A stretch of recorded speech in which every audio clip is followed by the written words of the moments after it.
There, record, zoom, zoom. Morning. Everybody, Simone Daniel, comedian, actress, dear friend of mine, local Scrantonian. I don't mean to interrupt because when I was talking to you earlier, after I got off the phone, I was thinking, I was like, oh my God, they're in like the midst of the midst. Uh-uh.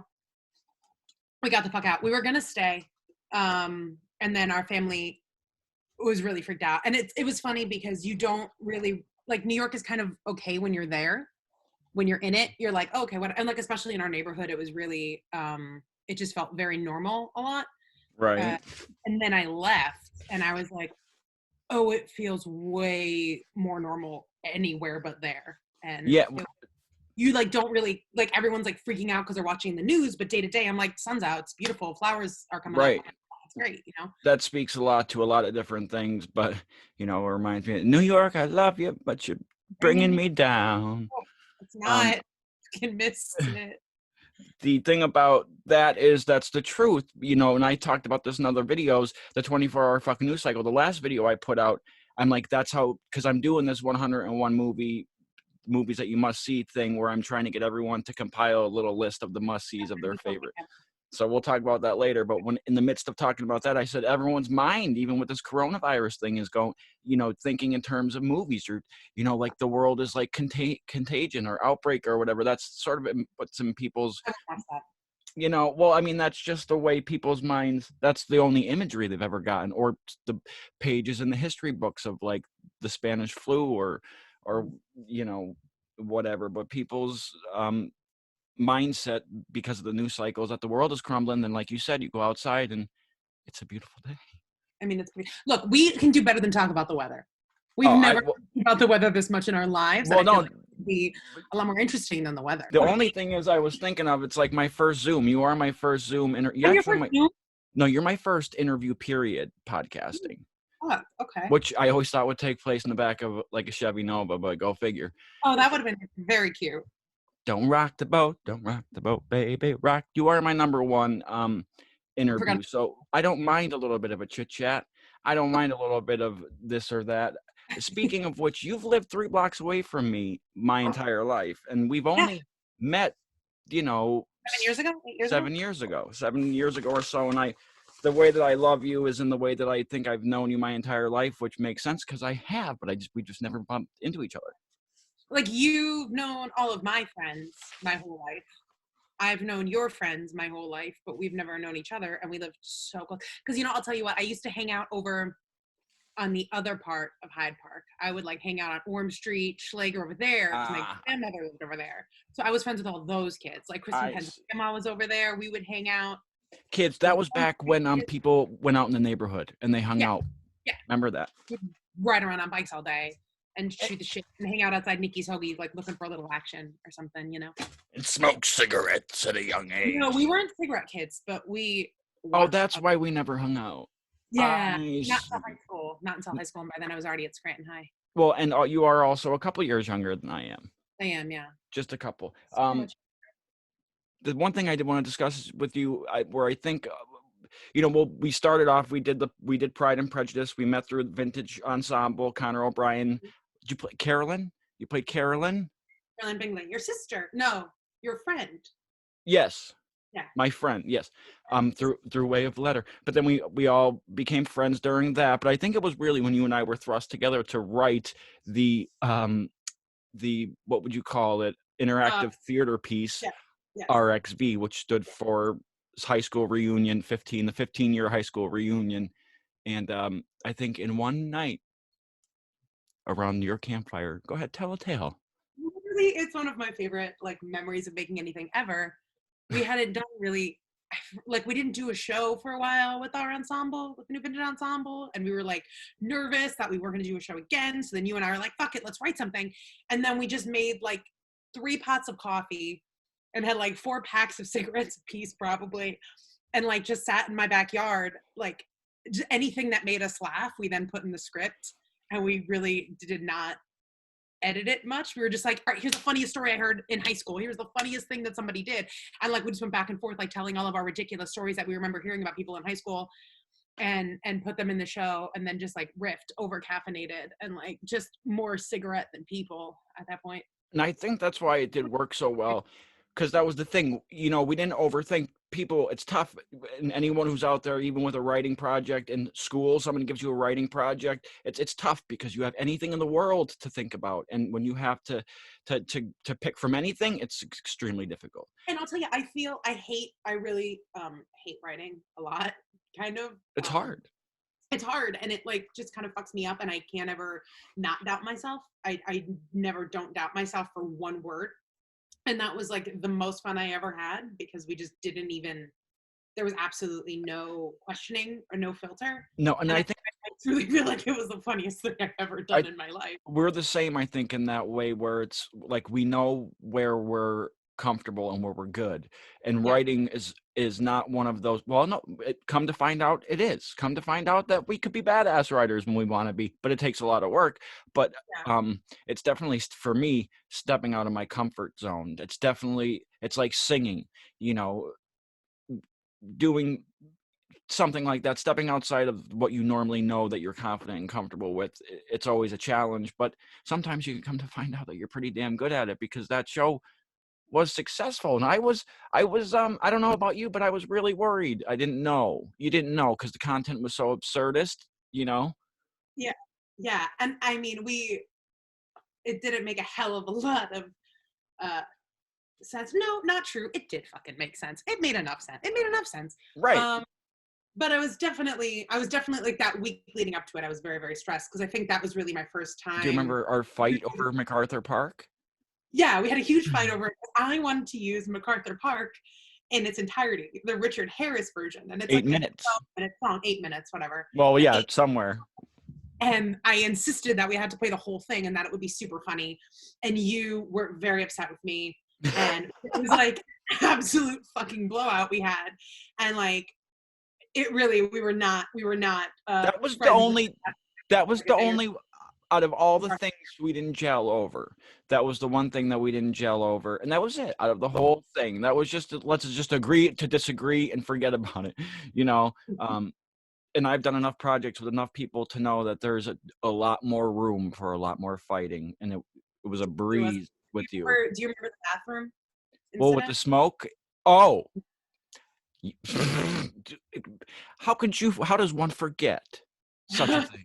Don't forget. I So didn't have to clean it up, so you were real mad. I remember. I'll never forget.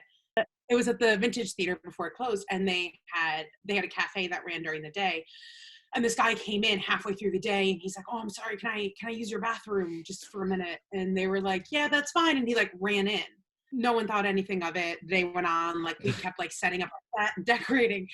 And then like our actors started arriving like hours later. And the one guy, Anthony Mouth, runs out.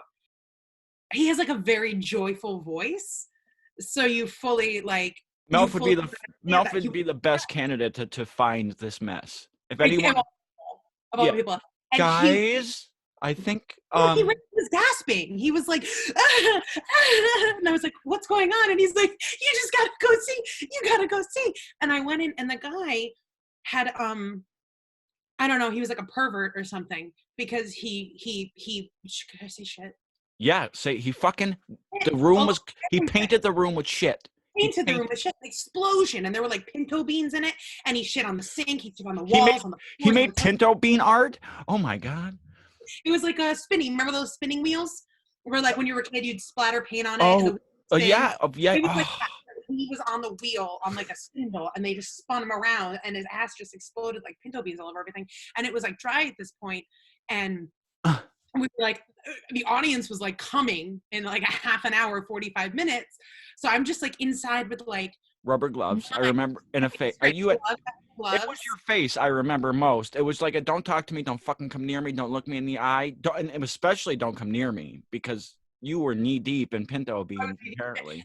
And Connor wouldn't do it. He just couldn't. Which, like, listen, You understood. You and took if one I for wasn't the team. like in psycho place that I get like before a show, like I probably would not have been able to like roll around in the stranger shit for 45 minutes in a non-ventilated room. But I was like, you give me your shoes. And I took Connor's shoes because I wasn't gonna do it in mine.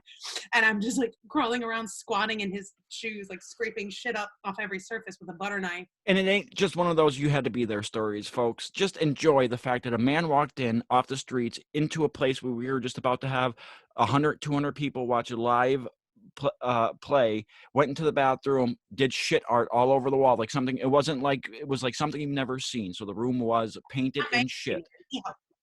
It was something. I didn't think of it till Simone just said it earlier. It was a fetish. That was a fetish type of weird thing. Absolutely, it was a sex thing. Oh, Because even if you just had diarrhea, even if, because the only place it wasn't was in the toilet, Casey. That was the only place it wasn't. It was a sex thing. well, listen. Well, maybe, or he got really. Listen, I've had some Why bathroom. would it be on the sink? Why would it be on the walls? You don't like run around. This isn't a cartoon. It's not. I like know, but I'm trying to think. Like, wouldn't people notice him leaving the joint with shit all over his hands? Why would we? We 'Cause closed it's- the door. We left. There were 2 bathrooms. Oh God. We just used the other one. You know, nobody realized. And it doesn't really matter anyway, because the fact remains that the bathroom was like covered in shit. So who cares about the dynamics? I'm really glad that like we didn't catch it, because like I don't know that I could have had that conversation. You know what I mean? Being like, "Sir, what did you do?" And like, I'm just like, I can't have the conversation with the pervert. Wait, before you leave. Yeah, if someone found out. Excuse me? Yeah. No. I want an explanation as to why. Just a why. I'll clean it up. I'm fine with it. No, Why? I don't want to. I didn't want to. I'm so glad we didn't know at the time. It's better to be that's makes it an even better story, the mystery of the experience and the why. Yeah, I mean, look, I'll tell you, there was very little mystery. He was a pervert. He shat all over the walls, and I believed it. And then, the beat went on after that show. After we had worked together many other times, the beat went on with many different productions. You've directed me. I've directed you. We did Hamlet, and everything. We've done so many different things, and I watched you do some hysterical comedy, wonderful comedy. You're an award-winning comedian locally, and yes, you are. You know it. You know you are. Yeah, sure. Bitches, we're all award-winning. We're all award-winning. Wait, you mean? Go get it. Go get it, baby. Yeah, and mine. See, well, son of a bitch. I'll change camera angles one day. I can get to it, but it's mine are too big. But congratulations to you, and I've seen you do a million comedian things. What I wanted to kind of discuss with you, especially since you're my first, not only because you're my first interview, my first Zoom interview, because I'm imagining they're all going to go this way in some format. Like, what do you think about this, like COVID-genary, like, whatever's gonna come from this experience, because things are going to evolve. It's already evolving. People are finding, hey, this might be a better idea, or working from home might be a better idea. I participated in a live, it wasn't live. It was a reading, but it could have gone live. We have plans of going live with other projects. So there's going to be new content and things like that, all just because people are stuck in their home and being innovative. What are you thinking as far as where you see yourself and your personal art going forward, since you're stuck in a box? Well, I'll start by saying I dread when all this is over and everyone has fucking scripts written about this time. I do not want to read any of them. I do not want to get them in an email. I will not on a boat. I will not on a fucking boat. I don't want to read people. Damn, I am. With their partner. Like, I don't want it. I don't want it like being like you have this like revolutionary time and you're like, I don't want it. It's like, yeah, we get it. And we've all had that epiphany. Everyone's had time to have an aha epiphany moment, and everyone's going to want to tell it. And it's like, memes are good. You can make memes about this, but I feel like that's the extent that like I want to spend. Don't invite that. Don't make anything. Just enjoy the moment internally, because then we'll be infiltrated with a bunch of memes, and then the more important content, like, I don't know, maybe an upload of one of my videos or something like that, it'll be totally just lost in the stream of meme, the meme stream. There's memes already, buddy. I know. You on Instagram now? There's fucking memes. Well, that's a meme based. I'm learning lots. Yes, okay. I am. But continue. I mean, I agree 100%. Yes. What's about to come after this? The flood of people's enlightenment. I don't want it, but like real shit. I want like I'm really excited for people to like, because it could be good or bad. I agree. Yeah, like soul search. Like don't make me watch you in your apartment. I'm in my apartment. I'm watching myself in my apartment. I don't need that. Right. But like I'm very excited that people are experimenting and like trying things, and they have time to do things that they didn't have.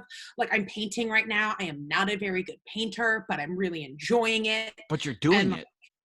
yeah, and it's not something that I would necessarily have time for or could ever prioritize, because any free time I would have to spend on the work that I was trying to be professional in. And like, See, to me, this is why it's so wonderful to me, because everyone is afforded this time now. It's yeah, a terrible situation, but everyone is afforded this time now to do what they want and love. And I think the outcomes of that are going to be so extraordinary. Now, of course, you're going to have asinine bullshit. You're going to have that regardless. But the good stuff is going to be so good because you've eliminated all of the shit that people normally have to worry about. Of course, you added more stuff, like people are worried about money and things like that, but at least collectively we're worried about that. So we feel some safety in numbers. So everyone kind of has this time to sit home and, like you're saying, explore the parts of their mind and time that they were never able to before, because it was so filled with the prescribed notion of what you need to do with your life. and like you were saying, like I in the beginning I was really freaking out because I'm like, well, my career set back a year. Now, like, fucking great. Like, I felt like I was finally making some progress. And then now it's like, oh, I'm set back a year. But it's like, I'm not, because it's not like I'm like a year further from the finish line. It's that the finish line is now gone. Right. We're all just kind of like standing around, like twirling our thumbs. And it's like, I don't know. It's weird. There's no, I mean, there's like tons of anxiety, but there's no anxiety for me personally about falling behind in this thing, Well, because you want to know why that is? Because I think it's never going to be the same as it was before. I I don't agree. think I don't know what this thing's gonna look like when we get out of nothing will be the same. here. World order, man. That's We're, what I'm putting my money on. I mean, we're talking about the arts and interpersonal communications and theater and things of that nature, but otherwise, anywhere, nothing is going to be the same after this. The whole world is essentially just It's gonna stop. be like a communist country, which like Well, I mean, there are any rabbit holes we could fall down to thinking about the repercussions of this.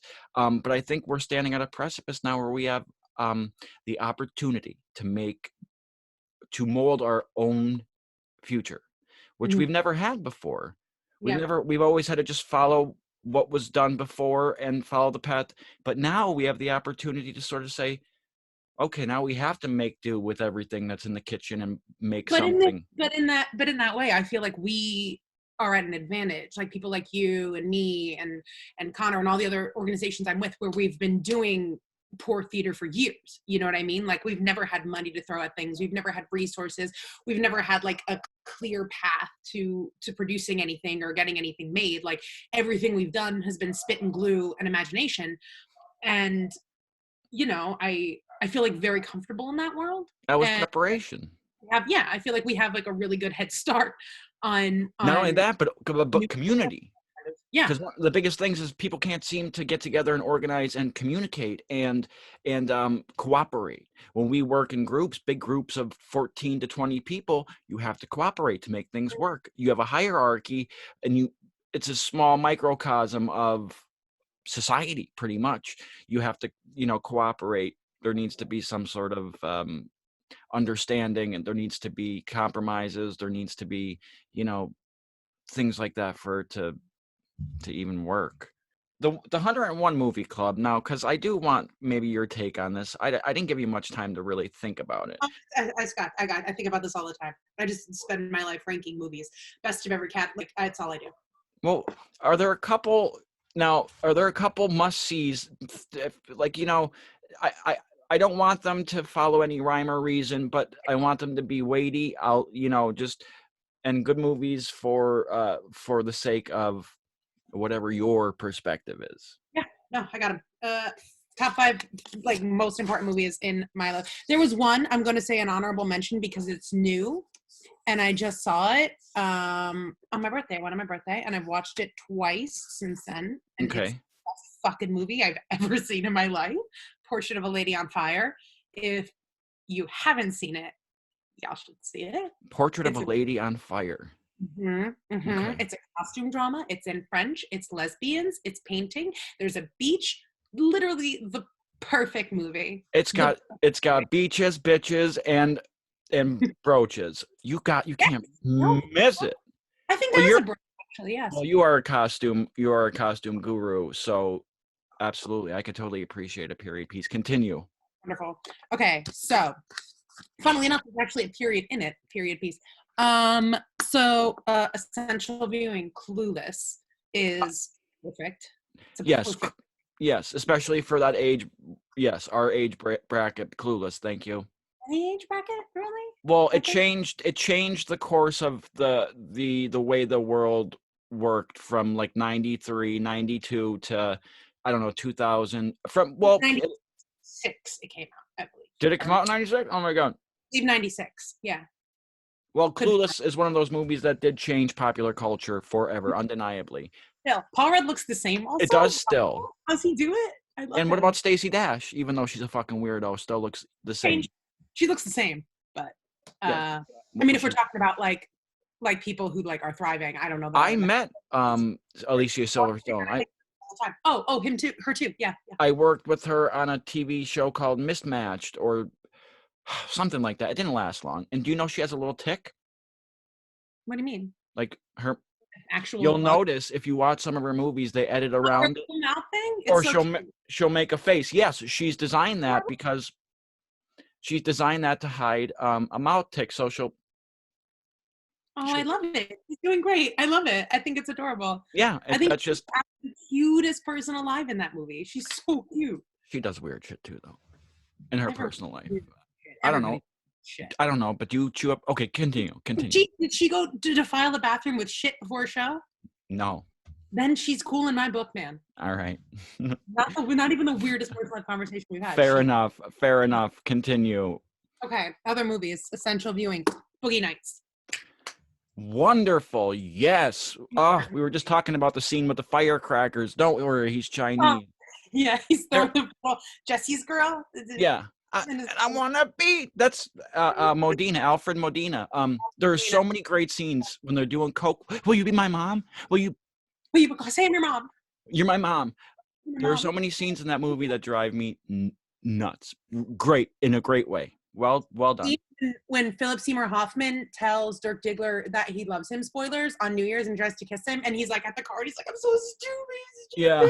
That scene makes me want to like throw up. Well, because there are and I want to think of Magnolia too. While you're on P.T. Anderson, all of his movies, all of Paul Thomas Anderson, because Magnolia, there are so many scenes that are just so well crafted tonally that are unreal. So, but go ahead, because The Master. But I'm not saying The Master's on my list, but I'm saying that's probably my favorite P.T. Anderson movie. And if you've only seen it once, you haven't seen it. You have to see it like 3, 4, 5 times. Like yeah. I mean, I've seen Boogie Nights a trillion times. I've seen all of his. You have to see The Master a bunch of times. The only one I haven't seen is The Master. I have not seen The Master.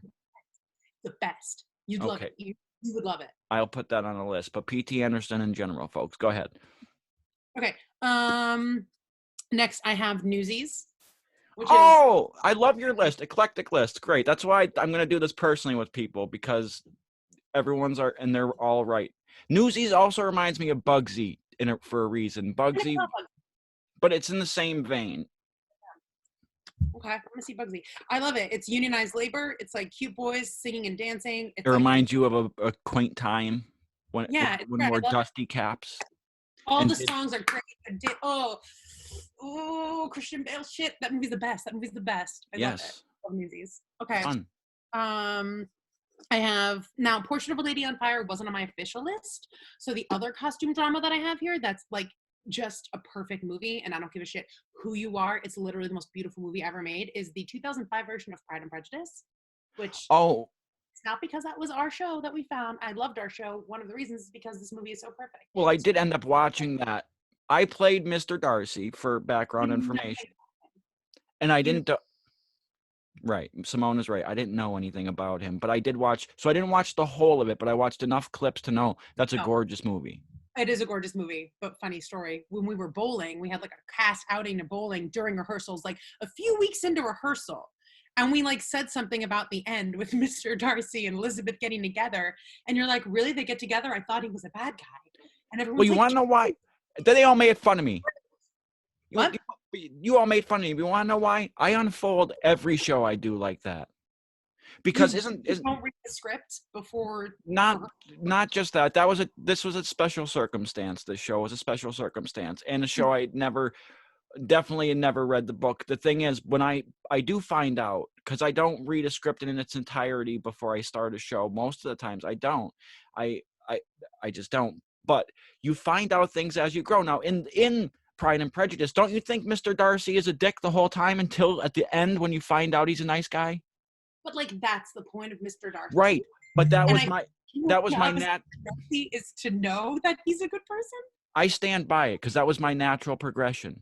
That was your natural progression. You were great. So It I was don't. life imitating art, imitating life. Uh-huh. No, Cool. I love, is that the end of your list? That's the Yeah, 5? I have to put my real number 5 Okay. because Portrait is not on it. The Birdcage. Oh, that's the Birdcage. Now, Mike Nichols is one of my favorite directors. He Same. gets the best he has an eclectic mix of a filmography. Director. Started off with, well, he started off as a theater director, yes, and he was good friends with Neil Simon. His first film was Who's Afraid of Virginia Woolf, which is a masterpiece. And then, oh wait, what was this? He went right from that to this. I forget, his second film was another one that was like, it's not The Graduate, is it? The yeah, Graduate. The Graduate. So The Graduate was number 2. So he went from he went from he was part of a comedy duo. what a dump. And then Elaine May wrote the screenplay for The Birdcage. So they teamed up on that one. And it was cool because he was going to direct like the American adaptation. You mean this one? That one. That's the one. Written by Elaine May. Listen, when you have something that is this tight, this is an adaptation from La Cage aux Folles, and then directed by Mike Nichols. This is comedy gold. This movie couldn't be any tighter. It's really good. It's and perfect. Rewatchable. There's a whole other podcast called The Rewatchables. They talk about. Listen to it all the time. This is a rewatchable. I can watch this. I could pick it up from any point. I could quote it. Not only that, but I can laugh, if not harder than the last time I did watching it. Thank you for the Birdcage. Thank you, Mike Nichols, and for the Birdcage. It's my favorite thing ever. It's the funniest movie. Mike Nichols. I think it's 1996, 7, 8, 9. Good year. The 90s. Great. Between 94 and 99 were benchmark years, and they got better. And then they started becoming duddies. Yeah, a little bit shitty. Yeah. Some of my personal favorites, but not like great movies. Like Ever After, personal favorite. Knight's Tale. Those are movies. Ever After, Knight's Tale, perfect examples of the movies I'm talking about. Things that aren't on anyone's great grand list, but we love. On my list. I love those fucking movies. I'm only here for the food. Perfect. And that's what I wanted, and that's what I hope continues to happen. You've been a lovely interview, by the way. Keep forgetting we're kind of doing this and just talking. Well, what's the time are we on? Do you know what time we happen to start? I'm the host, man. I know, but there's no time. I started it at 2:50 and then waited for you. So I know. We started at like 1:56, so we're at like 35 minutes. So we okay. Perfect. The perfect time to wrap it up, because this is, again, my first goddamn interview. And aside from that, you kicked off the 101 idea perfectly. I want more people to give me their goddamn email addresses so we could have these conversations and start to compile a list. Now people who watch this when I upload it will have 6 movies to be like, oh yeah, on top of their 6. So let's get this moving, folks. Let's get this rolling. Also, Connor McGuigan, I know you downloaded Zoom for other reasons. You're coming up next, sucker. Simone Daniel, I love you. You're 2 blocks away from me. So when we get let's walk. Let's do like a porch hang. Like one of us stands on the street, one of us stands on the porch, and we can like chit chat. Okay, if you want to, why don't we do a dramatic reading of A Glass Menagerie? Well, that might wake up the neighbors. So, okay, all right. Maybe like Sarah Plain and Tall, something quiet. I love Sarah Plain and Tall. You would. I was smoking in the bathroom. I loved it. All right, listen, we're gonna end this. I love you. Say goodbye to the world, and we'll talk soon about our other We'll see. projects. Say Say goodbye. goodbye. Well, Not the world. everyone, the world. Don't forget, we've been talking to the world. All right. Bye, world. No, Bye. no, bad talk during a plague. No. Wait. Goodbye, podcast that I'm currently doing with you. Goodbye, that. Yes, that's true. That is true. Goodbye, guys. Have a good day.